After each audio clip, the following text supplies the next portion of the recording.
Novel name ice and fire और ये part number 3। क्यों लॉस एंजलिस इतनी भाग गई थी? वहीं रहने का इरादा था क्या? उसने स्टीफन को देखा। इस वक्त वो न्यूयॉर्क के ब्रिज पर खड़ा अपनी क्वीन को मोहब्बत से देख रहा था। सर्द मौसम, ठंडी हवाएं और गहरे बादलों ने इनके दृश्य सा कर रखा था। बिल्कुल नहीं, क्योंकि वहाँ जैक नहीं था, स्टीफन ने कहा जबकि वो हंसा। डेली, तुम्हें इस वक्त मस्का लगाने से पहले ही सोचना चाहिए, कहीं मैं तुम्हें इस ब्रिज से नीचे धक्का ना देकर मार दूं। नहीं, तुम मुझे इतनी आसान मौत नहीं दोगे। स्टीफन के लबों पर मुस्कुराहट थी। ये भी तुमने खूब कहा। तुमने लंदन और मार्क के भाई के बारे में क्या सोचा? स्टीफन पॉइंट पर आया।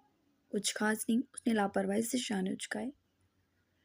खतरनाक हो सकता है, स्टीफन ने कहा तो जैक के चेहरे पे मामूली सी तंजिया मुस्कुराहट उभरी। जानते हो मुझे डर किससे लगता है? वो मुड़कर उसको देखने लगा। किससे? उसने पूछा। गॉड से, वो संजीदगी से बोला। स्टीफन खामोश रहा। कभी कभी वो किसी पे खुलता था। मार्क के भाई से डरना हमाकत के सिवा कुछ नहीं। जिसका मैं नाम नहीं जानता, शक्ल नहीं देखी हूँ, उससे डरूंगा। ये जैक स्ट्रॉबो को कबूल नहीं। कुछ तवक्कुफ के बाद वो खुद को संभालता बोला। मगर फिर भी एहतियात करनी चाहिए, स्टीफन ने कहा तो उसने सर हिलाया। तुम किसके लिए हो? कोरा प्रोटेक्ट। उसने मुस्कुराकर उसकी तरफ देखा। जान भी देनी पड़ी तो पीछे नहीं हटूंगा, स्टीफन ने जोश से कहा। जान की जरूरत नहीं, मुझे होशियारी की जरूरत है। उसने उसके शाने पर हाथ रखा और अपनी गाड़ी की तरफ बढ़ गया, जबकि स्टीफन उसके तंज को समझ गया था। मार्क के भाई का उसे किसी और से पता चला था। ये इसी बात का तंज था जो उसने उसके मुंह पर मारा था। आज वो ऑफिस से जल्दी उठ गया तो गोया सबकी जान छूट गई। एमा कब से जैक के साथ थी, जबकि वो भी उसकी सारी ख्वाहिशों को पूरा कर रहा था। दुनिया की हेड पार्टी होनी चाहिए या जैक बेस्ट एवर, क्योंकि ये जैक सोबो की गर्लफ्रेंड की पार्टी है।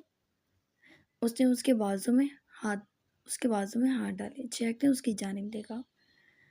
शायद आज तो मेरा कंधा तोड़ने की कसम खा कर आई हो। उसके साथ एक और शॉप में जाते उसने कहा, जबकि एमा की खिलखिलाहट सबने सुनी थी। जिस चीज़ पर भी एमा हाथ रखती थी, जैक उसे वो दिलवाता रहा। शॉपिंग करके इवेंट डिज़ाइनर का ऑर्डर देकर वो दोनों मंशम ने वहां से लौटी तो रात हो चुकी थी। एमा दौड़ती हुई अंदर आई। आंटी सी, जैक ने मुझे कल के लिए कितना कुछ दिलवाया। वो हंसी। और स्वीट और सो क्यूट, मॉम ने कहा, जबकि जैक सोफे पे बैठ गया। वेयर इज के? उसने सवाल किया। के अपने फ्रेंड्स के साथ गया है, मॉम ने बताया। तभी के भी अंदर दाखिल हुआ। ओह वाह, लगता है ब्रो को लूट कर आई हैं आप, उसने कहा तो एमा तो बेहद खुश थी, जबकि लैला भी उसकी खुशी में शामिल थी। तुम जानते हो झूठ से मुझे कितनी नफरत है। जैक ने इस खुशबाश माहौल में के की जानिब देखा। क्या हुआ स्वीट हार्ट? मॉम ने जैक की शाने पर हाथ रखा। तुमने ये न्यूज़ अनाउंस की कि तुमने ये तुमने ये न्यूज़ अनाउंस की कि जैक रोबो तुम्हें लॉस एंजलिस देगा। वो जरा सख्ती से धाड़ा। के का रंग फक हुआ, जबकि मॉम ने के की जानिब हैरत से देखा। यही हाल लैला और रहमा का भी था। आर्म्स में don't see me like a donkey. एकदम उसकी झंड उतारते जैक उसका गिरबान पकड़ गया। कि मुझे भूलने पर मजबूर मत करो कि तुम मेरे भाई हो, सुतेले ही सही। ये सब मेरा है, जानते हो तुम किसका है? जैक रोबो का। और जैक अपनी चीज़ों में शराकत बर्दाश्त नहीं करता, तो तुम्हारे लिए वार्निंग है। तुम अगली बार जुबान से लफ्ज़ निकालने से पहले जैक के अंदर के जहर को याद रखोगे। उसको दूर छिड़कते वो अपनी जगह से उठा। वो तुम्हारा भाई है जैक, अगर उसने ऐसा कह भी दिया तो उसमें क्या बड़ी बात है। ऑफ कोर्स जो तुम्हारा है वो उसका भी है। मॉम, जो मेरा है वो सिर्फ मेरा है। उसने शोला बार नज़रों से माँ की तरफ देखा। इसे काम करना है, मेरे साथ अपनी जगह बनानी है, तो पहले वो काम को सीखे। यूं मुँह उठा के किसी को मैं अपनी मेहनत नहीं दूंगा। वो हाथ उठाता बोला। बट जैक के छोटा है, एमा भी बोली। I don't want you to spot a fool. उसने सर्द लहजे में कहा और वहां से चला गया, जबकि पीछे से वो सब एक दूसरे की शक्लें देखने लगे। केन ने पास पड़ा वाज उठाकर ज़मीन पर मारा और अपनी बेइज्जती पर तन फन करता वहाँ से चला गया। तुम ही कुछ कर सकती हो जाना। मॉम ने एमा की जानिब देखा। यू डोंट वरी, जैक को मैं संभाल लूंगी, एमा ने कुछ सोचते हुए कहा। जरा जल्द, लैला ने भी कहा तो एमा ने सर हिलाया। जैक अपने रूम में आया तो कोट उतार कर सोफे पर पटका। जब उसे इस बात की खबर मिली थी कि ये खबरें के उड़ा रहा है, उसका दिमाग उस वक्त से शॉर्ट हो चुका था और अब के पर गुस्सा उगल कर उसे मजीद गुस्सा चढ़ने लगा था। इस वक्त एमा उसे नहीं चाहिए थी। तभी उसने पर्ल के कमरे के बंद दरवाजे को देखा और वो 2 कदम पार करता उस कमरे का दरवाज़ा खोल गया। सामने वो इसके ट्रेडमिल का बटन दबा चुकी थी। ट्रेडमिल चलने लगा। जैक दरवाजे में खड़ा होकर ये मंजर देखने लगा। वो गौर से ट्रेडमिल को देख रही थी। जैक उसके पीछे पीछे आया और एक बाजू से पर्ल को उठाकर उसने ट्रेडमिल पर खड़ा कर दिया। पर्ल बुखला उठी। उसने मुड़कर जैक को देखा जिसके चेहरे पे बला की संजीदगी थी। आप ये क्या कर रहे हैं? पर्ल टांगे तेज से चलाती बोली। जैक ने उसे छोड़ दिया। दौड़ो, उसने बटन पुश करके मजीद तेज कर दिया। जबकि पर्ल पागलों की तरह दौड़ने लगी। उसका दिल तेजी से धड़क रहा था। प्लीज़ रोकें इसे, पर्ल को रोना आया। तुमने मेरी बिना इजाज़त मेरी चीज़ को हाथ कैसे लगाया? वो बोला जबकि पर्ल की आंखों से आंसू गिरने लगे। अचानक उसको हल्कान होते देख जैक ने ट्रेडमिल बंद कर दिया। पर्ल का सांस फूलने लगा और वो खांसती हुई उसी पर बैठ गई। मुझे मेरी चीज़ों में शेयर्स नहीं पसंद, वो ज़रा गुस्से से बोला जबकि पर्ल ने जल्दी से सर हिलाया। तो क्या तुम्हारे पास बस यही लिबास है? हर वक्त इस घटे पिटे कपड़ों में रहती हो? उसके बेड पर शांत से लेटता वो बोला। पर्ल की नजरें झुक गईं। मेरे पास ऐसे ही कपड़े हैं, उसने कहा तो जैक पाँव झुलाता बिना जवाब दिए उसे देखता रहा। कोई ग्लैमर नहीं तुम में। लुक एट एमा, वो उसको घूरता बोला जबकि पर्ल वहाँ से उठी। वो वाकई पेंडू लग रही थी। मैं एमा नहीं हूँ, उसने बामुश्किल उसके सामने खड़े होते बात पूरी की। जानता हूँ, जैक ने उंगली के इशारे से उसे अपने नज़दीक बुलाया। जबकि पर्ल का दिल वहीं अपनी धड़कनों के शोर से म्यूजिक बनाना शुरू हो गया। वो उसे मना करके अपने वजूद पर उसकी मार नहीं सह सकती थी, तभी उसके नज़दीक आ गई। जबकि जैक ने पल में उसे काबू में कर लिया। Your closeness is different from others, उसके कान में बोलता अपने जसारतों पर उतरा। पर्ल सही नज़रों से उसको देखने लगी। पर्ल सहमी हुई नज़रों से उसको देखने लगी। I want soon as soon as possible, उसके चेहरे पर झुकते वो फिर बोला और उसके कमरे का लैंप बंद कर दिया। कमरे के अंधेरे में फैलती मायने की इस खामोशी जैक के सांपों पर पर्ल को मजीद सवार कर गई। उसकी गुर्बत के नशे में चूर वो अपना गुस्सा भुला चुका था। जबकि पर्ल के नज़दीकी सिर्फ ज़बरदस्ती थी जिससे रोज़ ब रोज़ वो सहम उठती थी। अगली सुबह उसकी ज़िंदगी की हसीन तीन सुबह में से एक थी। वो जल्दी से उठी। हैरत के तौर पर वो जैक से पहले उठी, वॉशरूम में फ्रेश होकर आई और अपने चंद कपड़ों में से उसने कुछ मुनासिब ड्रेस निकाल के पहना और बालों को बैंड में बांध लिया। चेहरे पर बिना कुछ लगाए वो अपना बैग उठा लाई। बिल्कुल आम सा बैग जिसमें पुरजोश सी वो अपना सामान डाल रही थी। ये भूले हुए कि जैक रोबो भी उसी कमरे में था। व्हाट द हेल, वो धड़ा और तकिए देकर मारा जो पर्ल के मुंह पे लगा, जिससे वो एकदम सहमी। बंद करो ये आवाज़, उसने नागवारी से कहा। तो पर्ल ने बिल्कुल आहिस्ते से डरते हुए अपना सामान रखा। जैक अचानक उठा कि पर्ल के हाथ से एकदम सारी किताबें छूट गई। You are such a poor and foolish girl, वो धाड़ा। पर्ल सर झुका गई। जैक तन फन करता उठा और वहां से अपने कमरे में रूम में आ गया।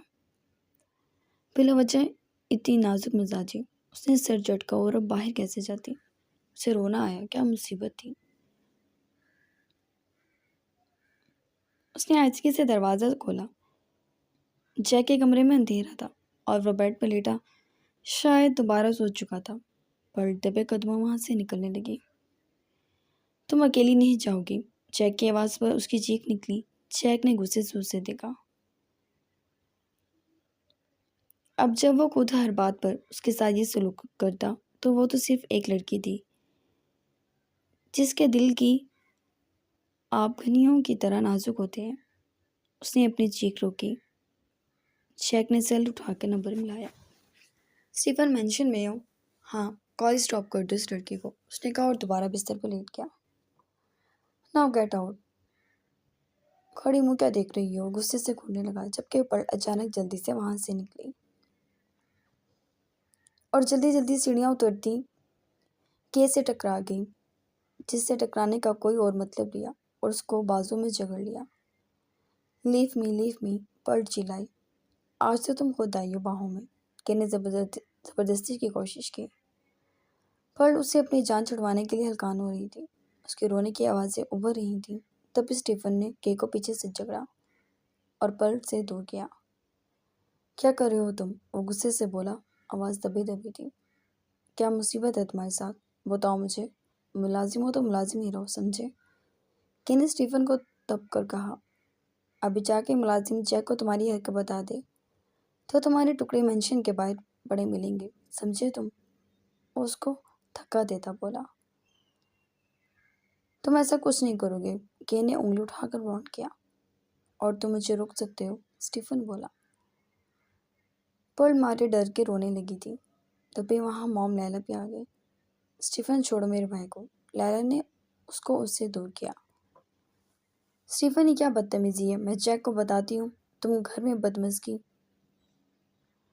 वो जानती थी उनके बेटे ने क्या किया है, फिर भी उल्टी स्टीफन पर डालते हुए जैक को देखकर उसकी तरफ बढ़ी।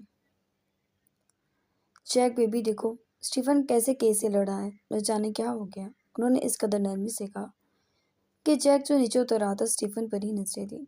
स्टीफन भी जैक को देख रहा था। जाओ तुम, उसने बस इतना ही कहा। नजर जैक और के पर से फेर फेर ली थी। उसने पर्ल को कहा। सबके पर्ल जल्दी से आंसू साफ करती बाहर भागी। स्टीफन भी उसके पीछे चला गया। जैक ने के को देखा। बिना अगला लफ्ज कहे उसने टेबल के जानिब रुक गया, जबकि पीछे सब तिल मिलाए थे। उसने पर्ल को कहाँ भेज दिया। मेंशन में एमा दाखिल हुई तो जैक के लबों पर मुस्कुराहट उभरी।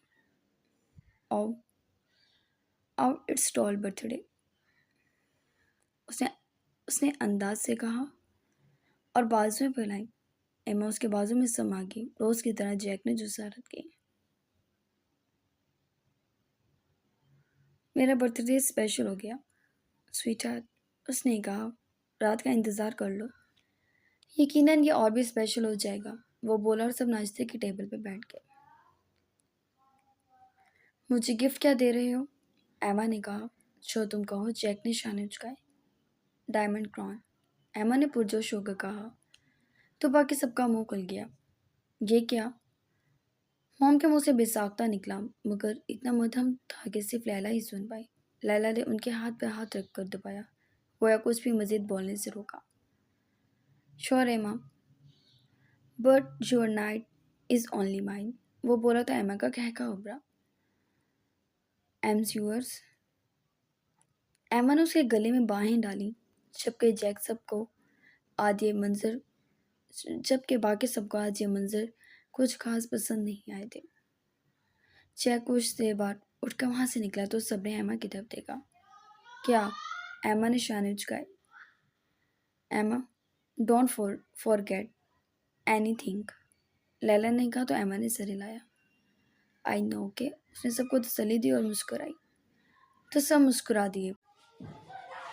ये तुम्हें क्या इस गरीब के पीछे पड़ने के दौरे पड़े हैं, मॉम ने ज़रा खफगी से कहा। ओ मॉम, वो बस फन है, वो जिस तरह डरती है अच्छा लगता है। क्या अंसा तो लैला और एमा ने गुस्से से उसको देखा। तुम्हारे पास लड़कियों की कमी नहीं है, उस गरीबनी को आज के बाद देखना भी मत, लैला ने जहर पिया। अब यूँ मत कहो, उसे तंग करने से घर में मज़ा आने लगा है। के डिटाइजेंसा। खैर है लैला, इसका भी दिल है। एमा ने कह के लगाया के तो सब के उसके कहके में शामिल हो गए। अपने ऑफिस में शान से चेयर पर झूलते उसने स्टीफन को देखा, जो मार्क के भाई और लंदन में उनके कारोबार की डिटेल्स हैक करने की जान तोड़ कोशिश में था। उस लड़की पर तवज्जो रखना, उसने कहा, और पूरी वॉल जितने बड़े एक्वेरियम की जानिब देखा, जिसमें हर नस्ल की मछली सुकून से तैर रही थी। कौन लड़की? स्टीफन ने मसरूफ से अंदाज में पूछा। पर जय के मुंह से अदा होने हुए लफ्जों पर स्टीफन ने उसकी जानिब देखा। तुम क्यों अपनी बीवी पर नजर रखवा रहे हो? स्टीफन समझा नहीं। कभी एमा पर तो नहीं नजर रखी। एमा मेरी बीवी नहीं, उसने शाने झुकाकर कहा। खैर तुम्हारे असूल अजीब हैं, ना समझ आने वाले। जिसे तुम बीवी कह रहे हो ना तुम उसे कह रहे हो, मुंह तो मुझसे लगाते नहीं। स्टीफन ने अचानक उसके घुटने पर जुबान दबाई। जय की खामोश नजरें उसी पर थी, जबकि स्टीफन ने दोबारा लैपटॉप पर फोकस कर लिया। हो जाएगा तुम्हारा काम, वो मन मनाया। तो जैक ने अपना सेल फोन उठा लिया, जिस पर एमा की कॉल आ रही थी। Where are you sweetheart? Emma बोली तो जैक ने रोलिंग चेयर के पीछे से टका लिया। How are you baby? Stephen ने उसके लहजे का बदलाव देखा और उकताहट से दोबारा अपना रुख बदल लिया। वो जान गया था अब किसकी कॉल आई है। और Jack, you are the best one, Emma ने इतला कर कहा। तो जैक ने निगाह उस मछली की जानिब कर ली जो सबसे छीन कर खाना खा रही थी। आई नो, वो बोला तो एमा किलकिला दी। तुमने मेरा गिफ्ट बाय कर लिया? उसने फिर से पूछा। ऑफ कोर्स, जैक ने कहा, जबकि एमा की चीख निकली। मगर मगर इतनी जल्दी कैसे पॉसिबल हुआ? ये तो तकरीबन इम्पॉसिबल था। वो हैरान थी। जैक के लिए इम्पॉसिबल का लफ्ज़ नहीं बना। उसने फ़ख्र से कहा। तो एमा ने इस बात को एक्सेप्ट किया। रात पार्टी पे कौन सा कलर पहनोगे? एमा ने मुस्कुराते हुए पूछा। जैक के लबों पर भी मुस्कुराहट बिखर गई। ब्लैक, उसने जैसे पूरी शरारत से कहा। एमा हंसी। आई लाइक स्वेयर ब्लैक, उसने कहा। ग्रेट, जैक ने कहा, कह कर फ़ोन बंद कर दिया और स्टीफन को चेहरा देखने लगा। अचानक स्टीफन के बुरे बुरे तासुरात देखकर उसको हंसी आई। स्टीफन ने हैरत से देखा। वो तुम्हें सिर्फ उल्लू बनाती है, स्टीफन ने दबका कहा। मैं कौन सा उसे सीधा बनाता हूँ? आई लव हर ब्यूटी, उससे ज़्यादा कुछ नहीं, जैक ने लापरवाही से कहा और खड़ा होकर एक्वेरियम के पास आ गया। फिर भी उसे बगल में रखना ज़रूरी है, स्टीफन अभी मसरूफ सा बोला था। शी हैव स्टैंडर्ड, जैक ने उसे हकीकत का आईना दिखाया। No Jack Strawbo, you have standard, और जो तुमसे जुड़ता है उसका स्टैंडर्ड अपग्रेड हो जाता है। मुझे लगता है तुम्हें पल को आज की पार्टी में इन्वॉल्व करना चाहिए। उसने उसकी तरफ देखा। वो मेरे टाइप की नहीं है, जैक ने नफी की। तुम ट्राई करके देख सकते हो, ऐसा भी नहीं कि तुम उसके करीब नहीं के, उसने कहा। तो जैक की गोरी प्रवासी से सॉरी कर गया। पर is my problem, no one interfere intolerable, पर मेरा मसला है किसी और का अमल देखकर बर्दाश्त के काबिल नहीं, उसने कहा। तो स्टीफन ने सर हिला दिया। मुझे लगता है यहाँ मामला सख्त पक्का है। स्टीफन अपनी कोशिश में नाकाम रहा। स्टीफन पलक झपक कर खोलने पर मौत सामने खड़ी नजर आती है। संजीदगी, वहशत और सख्ती से उसकी जानिब देखते उसने कहा। तो स्टीफन जरा खफीफ सा हुआ। किसी और हैकर का इंतज़ाम करो, मुझे रात तक उसकी तस्वीर चाहिए, उसने सीधे लफ्ज़ों में कहा। मैं कोशिश कर रहा हूँ। कोशिश और कर जाने में फ़र्क है, और मुझे कर जाना है, उसने जैसे रिमेंबर कराया। तब भी सार्क माजरत करता अंदर आया। सर, माफ़ी चाहता हूँ, मगर ये लड़का बार बार आ रहा है, सुबह शाम आता है। सार्क ने डैन को अंदर धक्का दिया और कदरे गुस्से से बोला, जबकि डैन ने उसका जीना हराम कर दिया था। जैक ने गुस्से से उसको देखा। What's your problem? सर्द लहजे में उसने सवाल किया। आई नीड वर्क, डैन ने कहा। तो जैक कुछ देर उसको देखता रहा, फिर अपनी जगह से उठा। उसका गिरेबान पकड़ा और स्टीफन के पास धक्का दे दिया। अगर ये इन्फॉर्मेशन तुम आधे घंटे में मुझे ढूंढ देते हो तो आज से तुम मेरे साथ काम करोगे, वरना यहीं तुम्हारे भेजे से निकला मगज मेरी मछलियाँ खाएंगे। उसके अल्फाज डैन का दम खुश कर गए। स्टीफन सार्क दोनों खामोश खड़े थे। जैक उसके सर पर खड़ा था, जबकि डैनी ने दिल में सोच लिया था, आज आर हो या पार। वो मॉडल के भाई की इन्फॉर्म वो मॉडल के भाई की इन्फॉर्मेशन निकलवा रहा था। यानी वो शख्स जिसको अभी अभी उसने ये धमकी दी थी कि उसके बेचे को मछलियाँ खाएंगी, वो उसे ही ढूंढ रहा था। डैन को हंसी आई और उसने थोड़ी बहुत तकदो के बाद एक धुंधली तस्वीर बरामद कर ली। वहाँ की इन्फॉर्मेशन से अभी यही तस्वीर मिली है। ये तस्वीर 4 दिनों में क्लियर हो जाएगी, उसने कहा तो जैक ने उसकी जानिब देखा। स्टीफन को लैपटॉप थमा दिया। डैमन ने सारी डिटेल सर्च की तो वाकई उसकी तस्वीर थी, मगर क्लियर होने में उसे 4-5 दिन लग सकते थे। उसने जैक की जानिब देखा तो आंखों में ऐसा तास होता कि जैक समझ गया। बाहर ले जाओ इसे, सार को जैक ने कहा, और सार डैन को लेकर बाहर निकल गया। जैक ने सवालिया नजरों से उसकी तरफ देखा। इट्स मैजिकल, जिस इन्फॉर्मेशन को 3 दिन से मैं ढूंढ रहा हूँ उसने वो निकाल दी है। देखो, ये उसके बंगले की लोकेशन है। मार्क वेला, नेम प्लेट, उसके साथ एक और माफिया गैंग डेविड भी शामिल है। तुम समझ रहे हो? It's excellent. स्टीफन हद से ज़्यादा मुतासिर था, जबकि जैक तवज्जो से हर चीज़ तवज्जो से देख रहा था।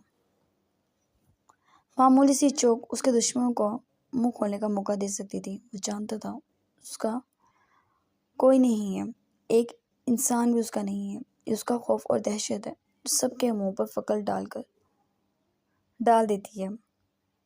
इस लड़के को टॉर्चर करो, जैक ने कुछ तवक्कुफ के बाद कहा। What but why? स्टीफन को कुछ समझ नहीं आई। और तुम ये बात जान जाते तो मेरी जगह बैठे होते। जैक ने संजीदगी से स्टीफन की जानिब देखा, जिसने अगली बात किए बिना ही सार को उसका पैगाम दे दिया। वो सुन सकता था। वो लड़का बाहर चीखने चिल्लाने लगा था। एकदम कैसे बाजी पलट गई थी। पर्ल, स्टीला की चीख पर पूरे कॉलेज को स्टेला की चीख ने पूरे कॉलेज को सर पे उठा लिया था। पर्ल की आंखें नम हो गई। उसको देखकर वो दौड़ती उसके सीने में समा गई और रोने लगी। स्टीला हैरान रह गई। मैंने तुम्हें बहुत मिस किया, मुझे तुम्हारी मारपीट की बहुत याद आती है, उसने रोते में कहा। तो स्टीला के लब मुस्कुरा दिए। लड़की पागल हो तुम, ये कोई रोने की बात है? तुम जैक से कहती मोबाइल देता। तुम्हें खैर दफ़ा करो और सबसे मिलते हैं।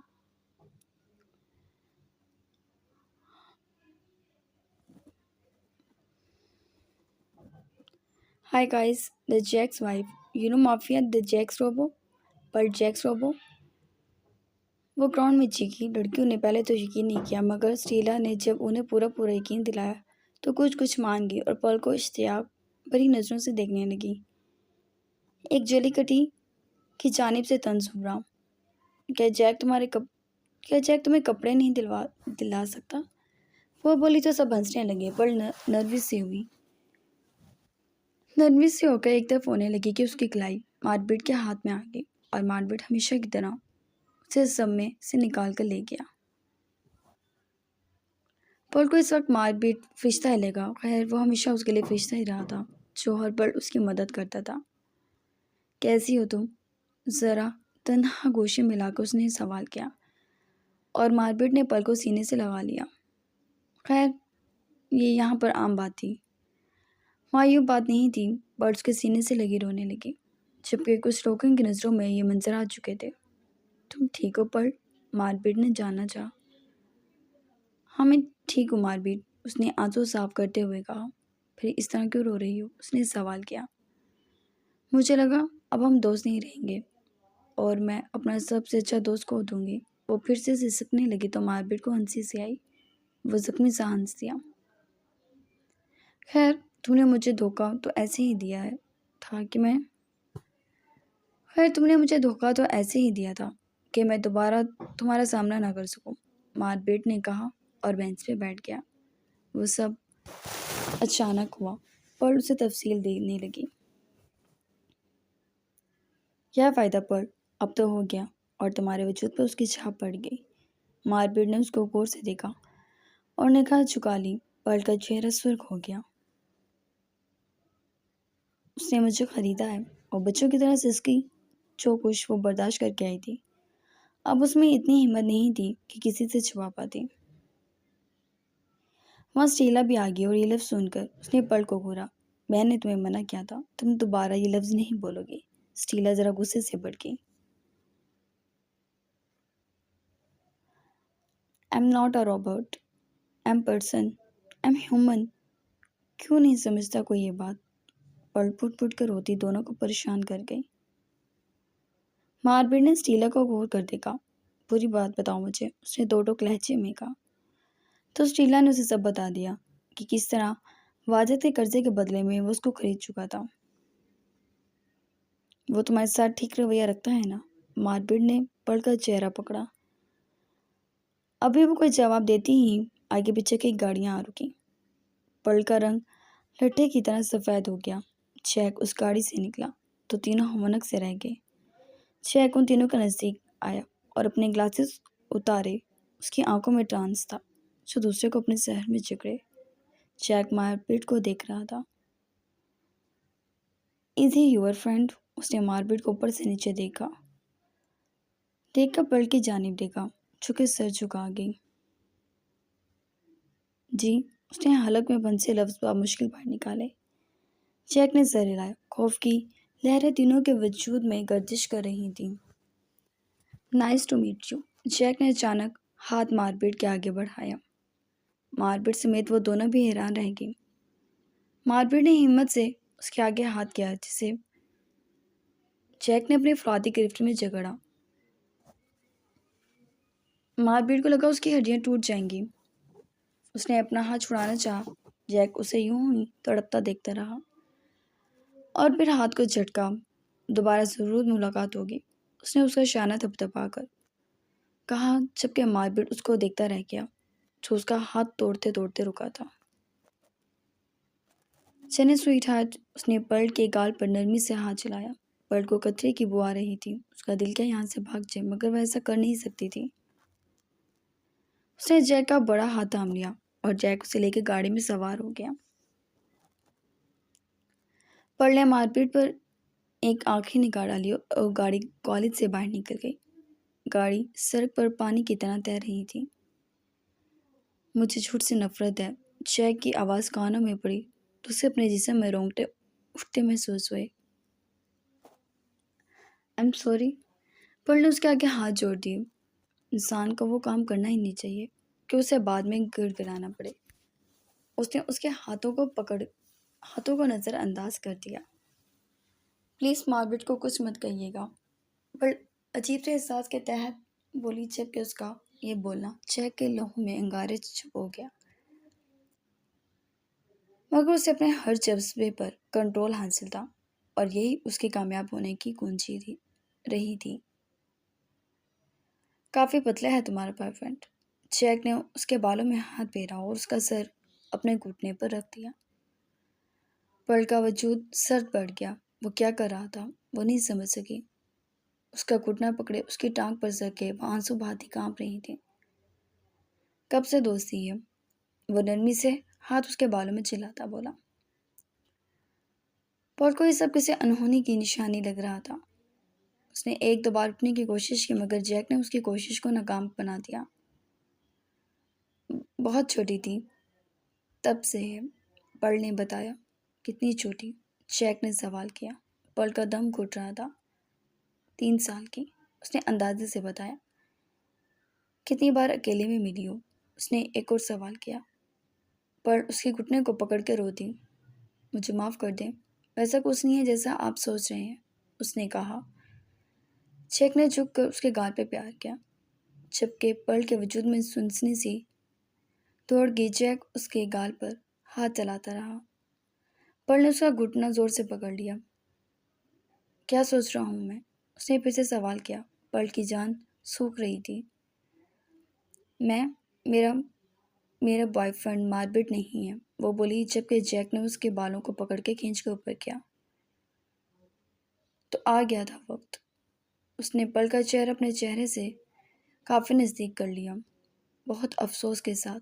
कि मेरे पास झूठ बोलने वालों के लिए सिर्फ सजा है, उसने कहा, और पर्ल की शफाफ खुद सुर्ख से गाल पर उसने अपने दांत काट दिए।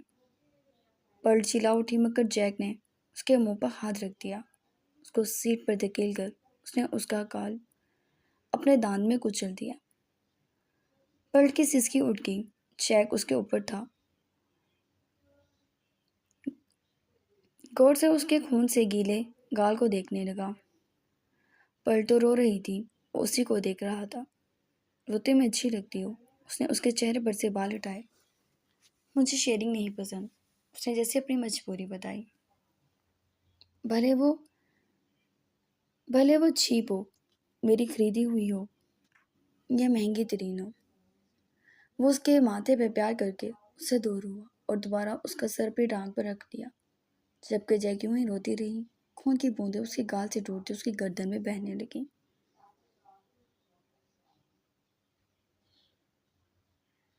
पार्टी की तैयारियां मेंशन में जोरों शोर से जारी थी। जब जैक अंदर दाखिल हुआ तो उसका सेलफोन बजने लगा। नंबर देखकर उसे हैरत हुई। ये नंबर देखकर वो कभी उसे कॉल नहीं करती थी। उसने पर्ल के शाने पर से हाथ हटाया, एक तरफ चला गया, जबकि पर्ल चेहरे पर उसी का दिया रुमाल रखे ऊपर की जानिब जाती कि आंटी सामने आ गई। उनके पीछे के भी था। लैला भी घर पे रही थी। और इस गरीबनी का मुंह क्यों उतरा हुआ है? लैला ने पूछा।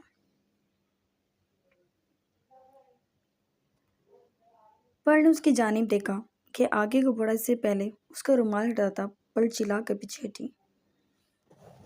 तीनों ने नागवारी से उसे देखा। मेरे रास्ते से हट जाएं, उसने कहा। तभी के ने जैक को देखा। भाभी, क्या हो गया आपको? क्यों ब्रो की बुराइयां कर रही हैं? उसने अचानक पहनता बदला, जबकि पर्ल का दिल किया अपने बाल नोच डाले। जैक की खुशबू वो अपने पीछे महसूस कर सकती थी। उसकी नज़रों की तपिश से उसकी कमर झुलस उठी और वो उन सब लोगों से दूर भाग गई। उसे नहीं बर्दाश्त हो रहा था ये सब। उसकी जान जा रही थी। जैक ने उसको संजीदगी से भागते देखा और फिर बाकी सबको देखा जो मस्कीन से सूरत बनाए खड़े थे। एमा नहीं आई अभी? लैला, जैक ने पूछा तो लैला ने नफी की। ओके, के ये ऑर्डर लेते आना। जैक ने एक चीट उसके हाथ में थमाई। के तो के को तब चढ़ी, वो उसका नौकर था जो काम करता। और ध्यान से उसने वार्निंग दी। जैक अपने कमरे की जानिब चल गया। कमरे में कोई नहीं था, जबकि दूसरी तरफ गहरी खामोशी थी। उसने कोट उतारा और अभी वो वॉशरूम में जाता ही कि सार का फ़ोन आ गया। उसने ज़रा तब का फ़ोन देखा। What's your problem? वो भड़का। सर, वो बेहोश हो गए इलेक्ट्रिक शॉक से। सार्क ने फुली सांसों से बताया। कुछ कहा उसने मुंह से? जैक ने फिर से पूछा। नहीं सर, कुछ भी नहीं कहा, बस ये कह रहा है क्यों कर रहे हो मेरे साथ ऐसा। सार्क ने बताया तो जैक ने सिर हिलाया। इसे भूखा प्यासा छोड़ दो। कोठरी में जैक ने एक और हुक्म दिया और फ़ोन बंद कर दिया, जबकि वो वॉशरूम में चला गया। फ्रेश होकर आया तो उसे हल्की हल्की सिसकियों की आवाज़ सुनाई दी। उसने ज़रा तब को दरवाजे को घूरा और उसकी जानिब चल दिया। दरवाज़ा खोला तो वो बेड पे बैठी रो रही थी। रो रो के आंखें सूज गई थी। जैक ने उसको चाहत से देखा। गोए के वो उन आंखों की चाहत तंजिया थी। Lady never forget that. Jack pot through for himself, उसने ज़रा तरंग से में कहा। पर्ल रोती ही रही। जैक सीटी की मध्यम धुन बजाता वो दरवाज़ा यूं ही खुला छोड़े अपने बेड पर लेट गया। उसके बेड के दूसरी तरफ ही पर्ल का बेड नजर आता था। उसने मोबाइल देखते अचानक उसके ऊपर निगाह उठाई तो वो रुमाल उठाकर अब जख्म को टटोल रही थी, जो उसके चेहरे पर सुर्ख और नीला हो चुका था। आईने में देख, तुम्हें अच्छा लगेगा, जैक ने वहीं से आवाज़ लगाई। पर उठकर सोफे पर बैठ गई। ना उसमें दरवाज़ा बंद करने की हिम्मत थी और ना ही वो कर सकती थी। तब भी वो वहाँ से उठकर सोफे पर बैठ गई कि उसकी निगाह ही ना उस पर पड़े, जबकि जैक ने सर मेहरी से उसे देखा और कुछ देर पहले आने वाले फ़ोन के बारे में सोचने लगा। वो समझ नहीं सका वो क्यों बुला रही थी उसे।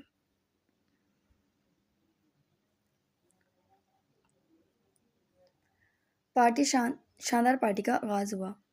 जैक ब्लैक ड्रेस में बेहद हैंडसम लग रहा था। अपने कैंटल में खड़ा जबकि लोग उसकी प्रिंसेस एमा को समझे हुए थे, जो खुद ब्लैक मैक्सी में बेहद खूबसूरत लग रही थी।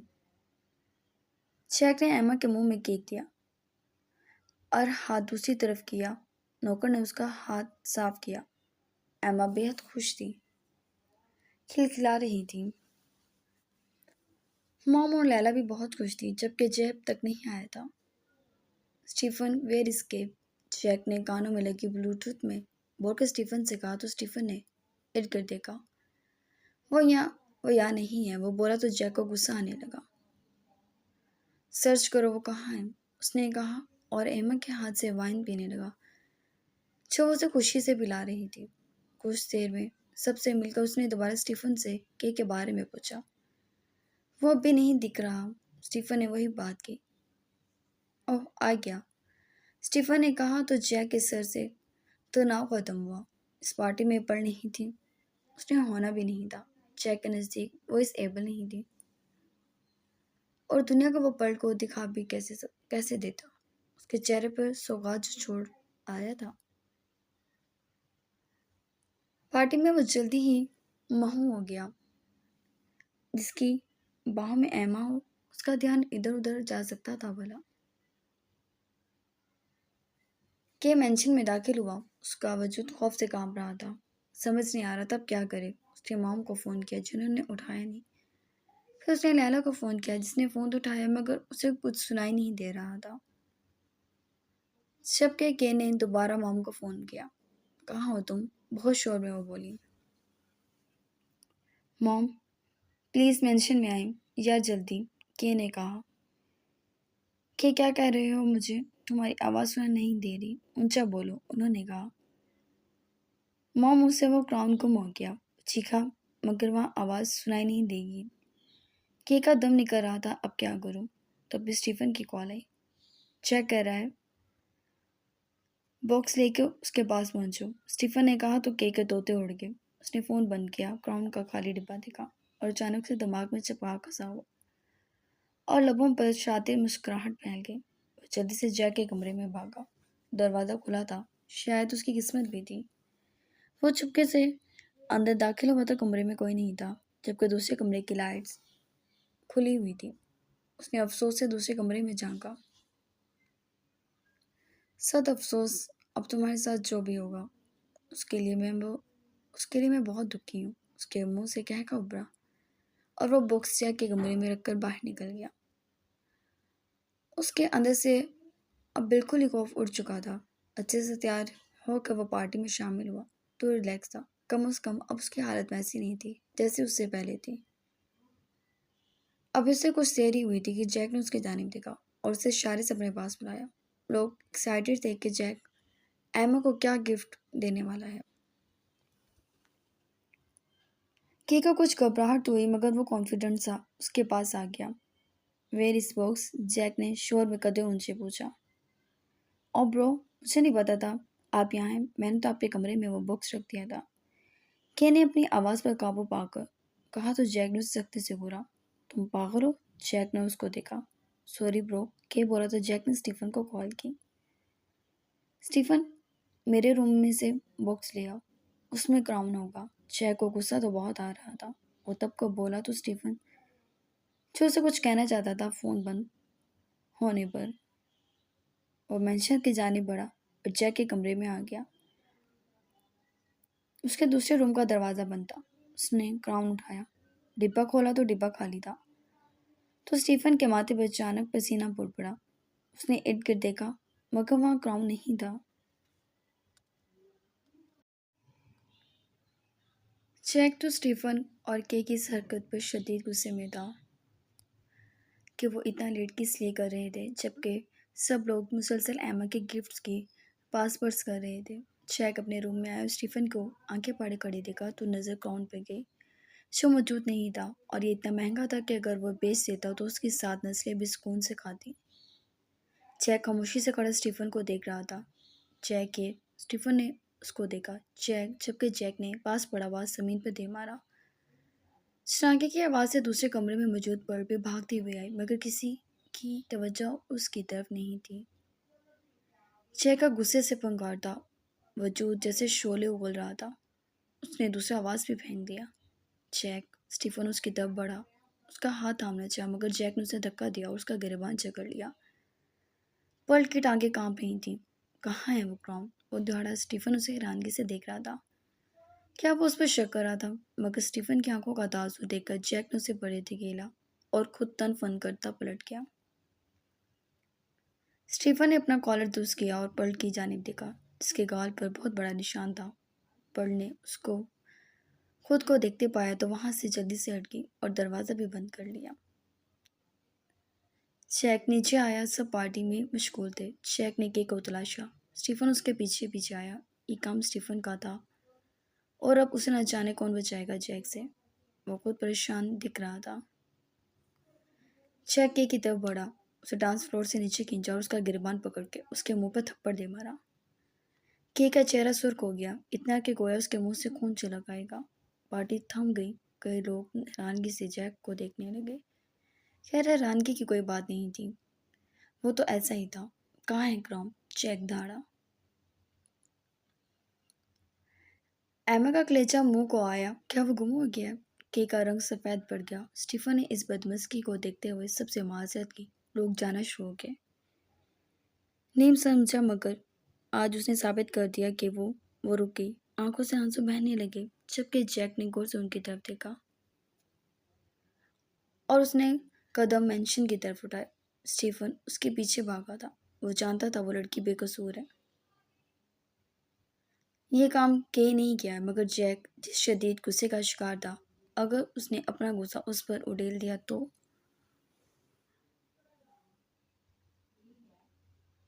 जैक रोको, बात सुनो।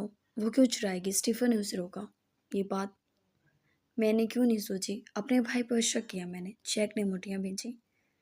जैक पागल मत बनो। तुम जानते हो कि कि कैसा है। फिर भी स्टीफन उसके सामने आया। वो क्यों चुराएगा क्राउन? क्राउन चुरा कर उसने खुद पहनना है। जैक धारा और स्टीफन को दूर धकेला और क्राप से दाखिल हुआ और दरवाज़ा भी बंद कर लिया। गार्ड्स पलट कर स्टीफन के पास आ गए। सर, पूरे मैंशन में क्राउन नहीं है। कहीं नहीं, कहीं भी, उन्होंने कहा जबकि स्टीफन ने अफसोस से उस बंद दरवाजे को देखा। उसे यकीन था इस सब किया धरा है। तभी उसने फ़ोन घुमाया। के सेल की लोकेशन चेक कर वो पिछले 3 घंटों में कहाँ कहाँ गया था। उसने हुक्म दिया और फ़ोन बंद कर दिया। पहली बार उसे अफसोस हो रहा था। न जाने जैक उसका क्या हाल करेगा। वो वहां से हटकर नीचे आया तो वो चारों सर झुकाए खड़े थे। स्टीफन को देखकर एकदम अलग अलग हो गए। सर जोड़े खड़े थे। स्टीफन को देखकर एकदम अलग अलग हो गए। स्टीफन ने बेहद गुस्सैली एक निगाह उन पर उठाई। वो सब सिर्फ जैक को कैश करना चाहते थे। मगर ये भी सच था, वो जैक बिल्कुल बेवकूफ़ नहीं था मगर बाज़ औक़ात ऐसे जज़्बाती कदम उठा लेता था जिससे उसको काफ़ी नुकसान पहुंचता। और बिल्कुल उसी तरह तो माही के साथ भी हुआ था। जैक की सुतेली माँ जिसे वो काफ़ी अहमियत देता था, उसने ही तो माही को इस घर से निकालवाया था जो आज वो सबसे अलग रहती थी। माही का तस्वुर आते ही नए सिरे से उसका दिमाग खोल उठा। आज ही रात के अंदर अंदर उसने सच निकालना था। तभी वो वहां से चला गया। क्या तुम्हारा दिमाग ठीक है? तुमने मेरा क्राउन इतना महंगा क्राउन क्यों कर दिया? दिल तो करता है तुम्हारा सर फाड़ दूं। एम्मा स्टीफन के जाते ही चीखी। मेरी बर्थडे पार्टी स्पॉइल कर दी तुमने। और जानते हो वो क्राउन कितना महंगा है? इडियट, उसकी कीमत का अंदाज़ा भी नहीं लगा सकते तुम। एम्मा ने उसका बाजू झटका। शट अप एम्मा, इस वक्त मुझे अपनी जान की परवाह है और तुम मुझे उसकी कीमत का बता रही हो। के भी बिगड़ा। शू, प्लीज़ एम्मा, लैला ने रोका। खुद झगड़ने से बेहतर है कुछ सोच लिया जाए। क्राउन तो मिल जाएगा। जब मिल जाएगा उसके आगे की कहानी सोचो। लैला ने सबकी तरफ देखा। मेरी पूरी कोशिश होगी जैक इतना ही जलाल में रहे ताकि उसका दिमाग उस लड़की से हटे ही ना। मॉम ने टिश्यू से अपने चेहरे पर आया पसीना साफ किया और वहां से चली गई।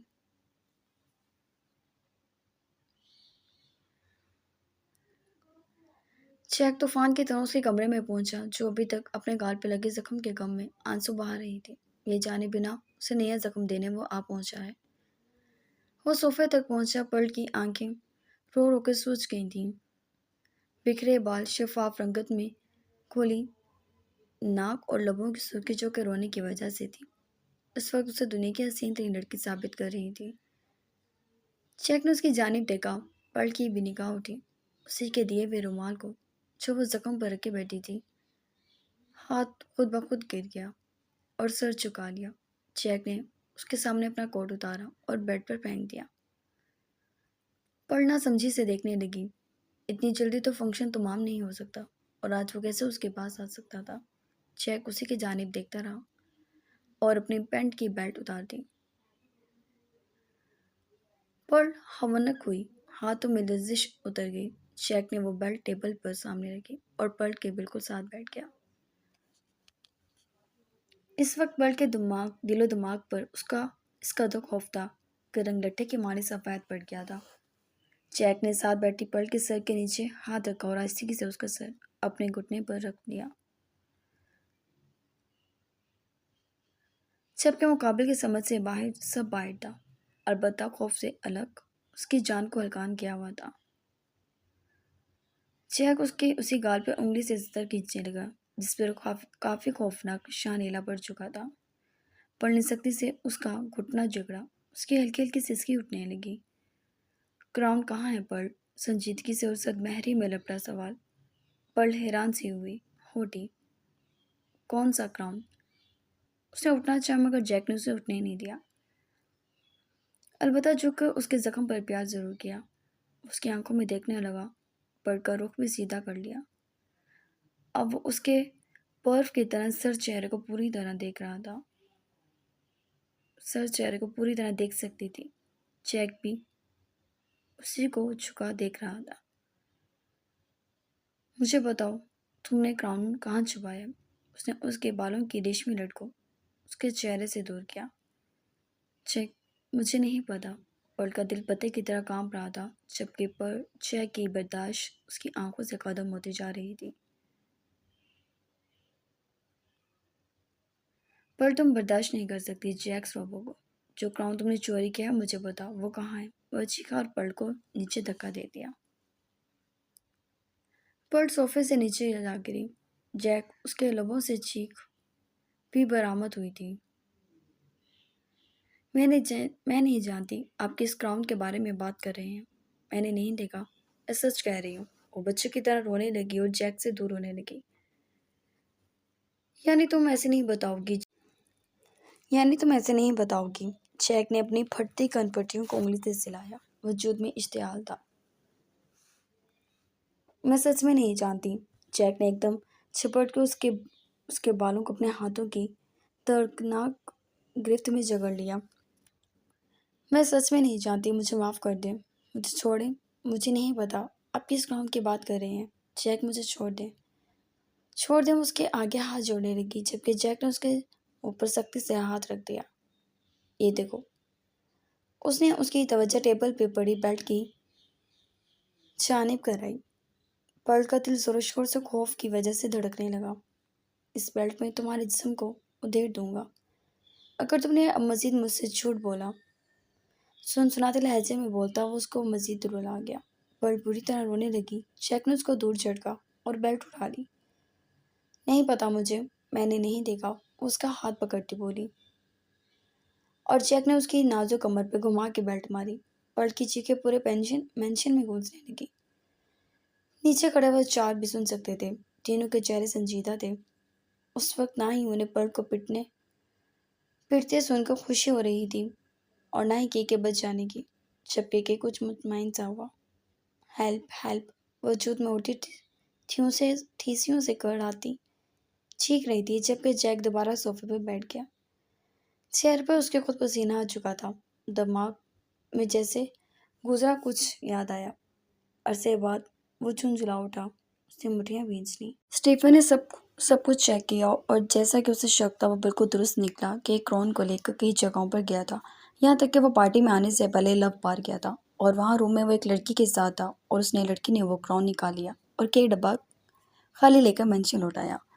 स्टीफन ने उस लड़की को तलाशा और इसी चक्कर में न्यूयॉर्क पर रात की पहली स्याही छूटी। सुबह की किरणें फूट पड़ी थी।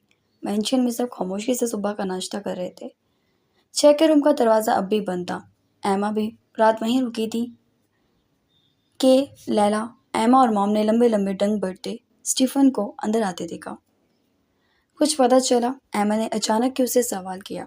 पर्ल के पास होगा, चेक निकलवा लेगा और तुम्हें तुम्हारी चीज़ मिल जाएगी। स्टीफन ने तंज उछाला। मुझे अपनी चीज़ से ज़्यादा जैक की फिक्र है, एमा ने जैसे जताया। वो तो मुझे नजर आ रहा है। स्टीफन ने सबको एक नागवार नजर देखा और ऊपर आ गया। जानता था सबकी नजरें उसके पीछे थी। स्टीफन ने रूम में कार्ड डाला, कार्ड लगाया, दरवाज़ा अनलॉक हुआ। ये कार्ड वो बस तभी यूज़ करता था जब जैक से अर्जेंट काम हो और उसकी इजाज़त जैक नहीं दी थी उसको। दरवाज़ा खोल के वो अंदर दाखिल हुआ। जैक को अपने बेड पे नरम गरम मखमली बिस्तर पे पाया। वो रात के वाले कपड़ों में ही था, अलबत्ता जिस्म पर शर्ट की कमी थी। स्टीफन जानता था उसे अंदर दाखिल होते ही जैक जाग चुका है। जैक, स्टीफन ने पुकारा। बस इतना ही जवाब मौसूल हुआ। क्राउन मिल गया। जैक ने वो क्राउन उसके साइड टेबल पर रखा जिसकी जगमग ये लगती। मेंशन से या फिर उसने उसी तरह लेटे लेटे जवाब दिया। ना मेंशन से ना पर्ल की मुमकिन जगह से। ये एक लड़की के पास था, कल रात से पहले के जिसके पास था, कल रात पार्टी से पहले के जिसके पास था। स्टीफन ने कुछ तंज करते हुए मुख्तसर बताया। जैक ने सर उठाया, स्टीफन को मुड़कर देखा जिसका चेहरा निहायत स्मार्ट था। चलता हूँ, स्टीफन ने कहा तो जैक उठकर बैठ गया। बालों में हाथ फेरा। Why are you doing this? वो जरा भड़क कर बोला। स्टीफन का रवैया ना काफिले कबूल था और वो भी वो जैक को देता। Go inside and see the girl whose face has been ruined. She may not want to look at herself in the mirror. जाओ उस लड़की को देखो अंदर जिसका शर बिगाड़ दिया तुमने कि शायद वो अपने आप को आईने में ना देखना चाहे। स्टीफन एक एक लफ्ज छुपा छुपा कर बोला। चेक ने पलट के रूम के दरवाजे की तरफ देखा। स्टीफन, मैं दोबारा कह रहा हूँ, बट तुम्हारा मसला नहीं है। चेक सर मेहंदी से बोला। That's right. स्टीफन निशाने उचकाया और वहां से चला गया। जबकि पीछे जैक ने उस क्राउन को देखा और गुस्से से साइड टेबल से नीचे पटक दिया। क्या कोई मान सकता था यह आदमी उस क्राउन के लिए एक दिन पहले मारने पर तुला था? उस वक्त उसको खुद ही जमीन बोस कर चुका था। वो अपनी जगह से उठा, फ्रेश होकर वॉशरूम गया और बेल बजा दी। 3 मखसूस नौकर कमरे में दाखिल हुए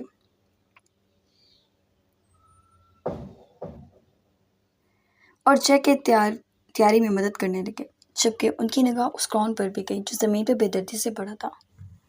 चेक मुकम्मल तैयार हो गया तो उन सबको वहां से चले जाने का हुक्म दिया और कदम पर्ल के रूम की तरफ बढ़ा दिए।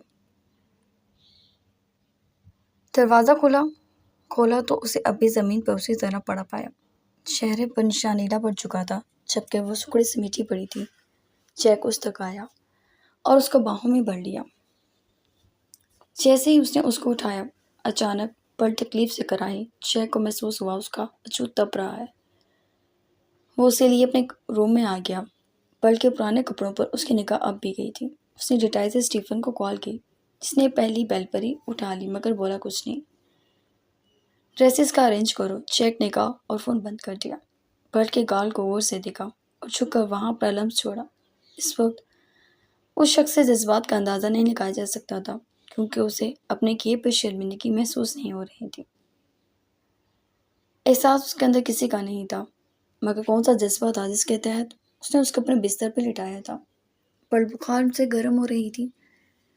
जब जैक ने उसका रुख पलटा तो वो एकदम उलट गई, जिससे बेजान शय हो। जैक ने उसकी शर्ट हटा के बेल्ट का निशान देखा, जो काफी खौफनाक था। उसने दोबारा स्टीफन को कॉल की और उसे डॉक्टर का कहा, जबकि खुद पर्ल के साथ ही दराज हो गया। उसका सर अपने बाजुओं पर रखे वो गौर से उसे देख रहा था। वो यूं ही देखते देखते उसे काफी वक्त बीत गया, जबकि पहली बार जैक स्ट्रॉबो को वक्त का एहसास नहीं हो सका। दरवाज़ा नॉक होने पर उसने यस कहा और डॉक्टर अंदर आया तो सामने का मंजर देखकर उसकी निगाह झुक गई। कौन लड़की जैक स्ट्रॉबो के रूम में नहीं पाई जाती थी? तो ये लड़की कौन थी? सवाल नहीं बनता था। और कोई जैक से सवाल करता। यह खैर मजाक था। डॉक्टर ने जैक्स की रोबो में कैद लड़की का मुआयना शुरू किया, मगर जैक्स ने उसको आज़ाद नहीं किया। वह यूं ही लेटा डॉक्टर को घूर रहा था। डॉक्टर ने स्टीफन के हाथ में मेडिसिन दी। हाई फीवर है, उसने बस इतना कहा। क्या मैं गाल के जख्म की दवाई भी दे दूं? डॉक्टर कुछ झिझकते हुए बोला। जैक ने उसकी तरफ घूर से देखा। Get out. दो लफ्जों में बात तमाम हो गई और डॉक्टर बाहर चला गया। छपकर जैक ने उस जख्म को फिर से देखा। कोई सोच सकता है ये जख्म जैक को बहुत अच्छा लग रहा था। उसने हाथ में इंजेक्शन लगाया था, जिसकी बिना पर बड़ा हल्का सा बस कसमसाइज थी, और अब जैक की बाहों में ही थी। बेसुध सो रही थी। दरवाज़ा खुला था, उसे किसी की परवाह थी। भला स्टीफन दोबारा अंदर आया, जबकि अब कुछ तब्दीली इतनी आई थी कि पर्ल हाफ में छुपी थी और जैक बिना किसी चीज़ के पैड क्राउन से टेक लगाए दराज था। जबकि क्राउन अपनी बेदर्दी को रो रहा था। तुमने ऑफिस जाना है? आज एक बड़ी डीलिंग है, तुम्हें याद है? स्टीफन अब कदे पुरसुकून दिखाई दे रहा था, तब भी नॉर्मली बोला। नहीं, आज कहीं नहीं जाऊंगा। सार्क कहाँ दफा हुआ है? उसने अचानक सार्क का पूछा। वो डैन के साथ है। तुम डैन के साथ ऐसा क्यों कर रहे हो? स्टीफन को समझ नहीं आई।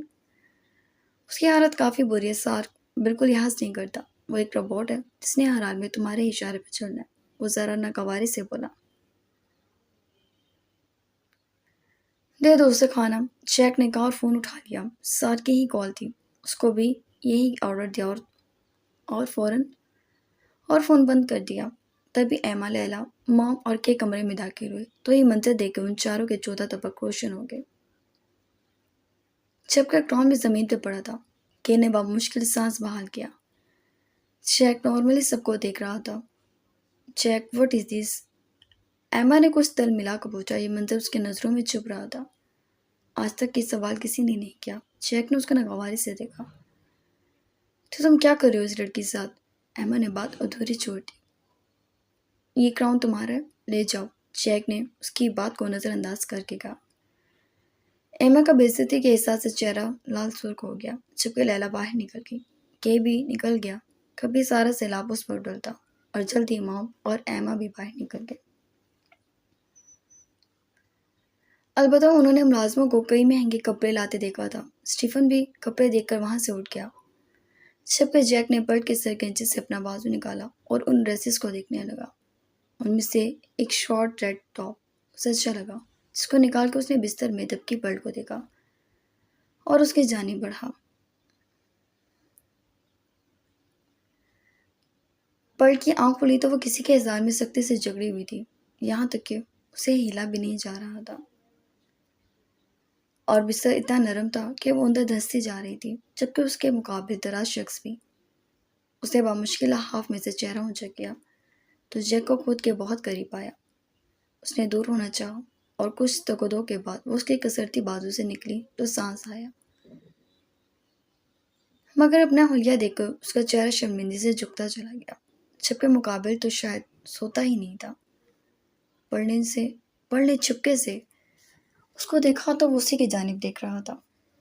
पर्ल को मजीद शर्मिंदगी ने घेर लिया और उसे लहाफ को ऊपर तक खींच लिया। जैक ने पर्ल की पेशानी पर हाथ रखकर बुखार चेक किया। बुखार अब नॉर्मल था, जबकि उसकी पेशानी पर पसीने के कतरे भी थे जो जैक के हाथ पर लगे, और जैक ने नागवारी से वो हाथ पर्ल की जानिब कर दिया। पर्ल नासमझी से उसको देखने लगी। साइड से टिश्यू उठाओ, साफ करो, उसने कहा। पर्ल ने मुड़कर टिश्यू उठाया और उसका हाथ साफ किया, जबकि उसे शदीद शर्मिंदगी हो रही थी, जिससे उसका चेहरा सुर्ख माइल हो रहा था। कुछ खाना चाहोगी? जैक ने पूछा। नजरों में तपिश थी, पर उसकी उन्हीं नजरों से झुलस रही थी। नहीं, उसने उससे हालांकि उसे काफी भूख थी। जैक ने शाने झुकाए और अपना हाथ खोल दिया। तो फिर लेट जाओ, उसने संजीदगी से कहा। पर्ल ने अचानक की नफी की। जैक माथे पर बल डाले देखने लगा। पर्ल उसकी सख्त नजरों से एकदम घबरा उठी। उसे इनकार करके वो अपना हाल पहली रात के जैसा नहीं करना चाहती थी। नहीं, मेरा मतलब मुझे भूख है, वो रूहानसी हुई। जैक न जाने क्यों उसका लिहाज रख रहा था। उसने इंटरकॉम उठाकर कुछ लाइट सा खाना ऑर्डर किया और पलट की जानिब साइड टेबल पर से रिमोट उठाकर फेंका। पर्ल एकदम उछली, फिर जैक की गोरी पर संभल गई। आवाज न पैदा करो। आवाज पैदा न हो कमरे में। उसने आंखें निकाल कर वार्न किया और दूसरी तरफ करवट ले ली। पर्ल की जान में कोई जान नहीं। उसकी नजरें उसकी बेबाक थीं, कितनी बेबाक थीं, और एक कपड़े सोचकर उसको शर्मिंदगी हो रही थी। 5 मिनट में इंतकाम बचा तो पर्ल ने जल्दी से उठा लिया। Ma'am your order. वेटर बोला तो वो बिना अरताश के लहाफ से उठी और आगे बढ़ी। Cover your body. जैक की सर्द आवाज उभरी। पर्ल का दिल ही धड़क उठा। वो पलटी और उसकी शर्ट जेबतन कर कर वो चेहरे के वो चेहरे के हाथ से वो वेटर्स के हाथ से डिश लेकर डोर लॉक कर चुके थे। उसने सोफे पर बैठ के खाना खाया।